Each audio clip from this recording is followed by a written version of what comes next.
Startling revelations in the Beauty and Bester case. Children have died in a horrific scholar transport crash, and Trump's young ally has been shot dead. Hello there, I'm Sifiso Zulu. EWN, in touch, in tune, and independent. The legal representatives of South Africa's most notorious couple were back in court. Rapist and murderer Thabo Bester and his accomplice Nandipha Makutumana approached the High Court in Pretoria to stop the airing of a Netflix documentary. They argued that the documentary creates the impression that he's guilty of the charges against him.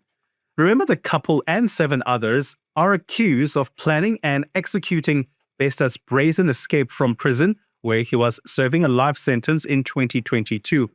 It was revealed in court that Makutumana was paid by the production company behind the documentary.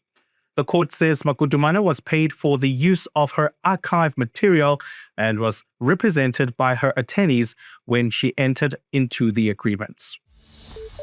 A crash has claimed the lives of 5 children in KwaZulu-Natal. The children died when the taxi they were traveling in crashed into a daycare center in Pietermaritzburg.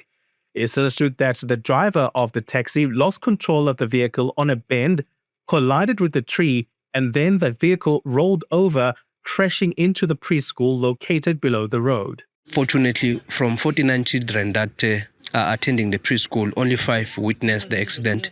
They all survived. The RTI from the Department of Transport is working with SAPS to investigate, allegations that have been made by, neighbors who were woken up by, the screams from the children.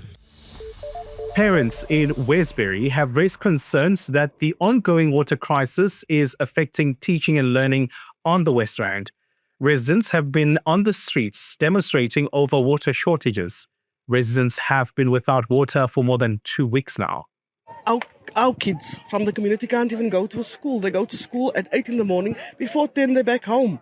Back home to where there is still no water. So they go to bed at night, not being able to wash. They get up the morning, not being able to wash. So they go to school where there's no water. So they come back, right back home, still to no water. In face of rising violent crime, community members in Kraaifontein have seemingly taken the law into their own hands. 3 men in their 30s were killed by a mob and their bodies set alight.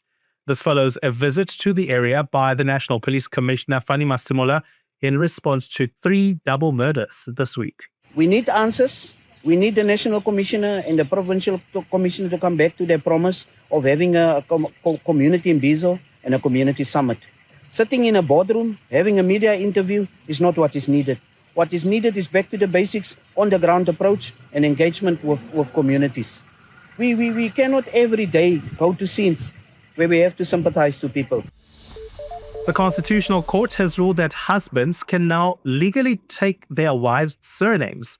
This ruling explored the Births and Deaths Registration Act and regulations that had governed that the implementation of the act did not allow husbands to assume their wives' last names.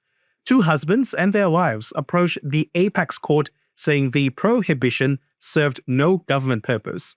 Henry van der Merwe and Andreas Bormann could not assume the surname due to the legislation. And today, the Concourt declared parts of the acts invalid, saying it is discriminating on the basis of gender. And world leaders are warning of the harms of politically motivated violence after the murder of right-wing U.S. activist Charlie Kirk. Kirk was shot while speaking at an event at Utah Valley University. The U.S. President Donald Trump's ally and voice in conservative politics was 31 years old. World leaders have reacted to his killing, with Trump hailing Kirk as a martyr for truth. Canadian Prime Minister Mark Carney took to X and said that he is appalled by Kirk's murder and that there's no justification for political violence and every act of it threatens democracy. That's it from us. Thank you for watching. For more, you can go to the EWN app and the Prime Media Plus app. EWN, in touch, in tune, and independent.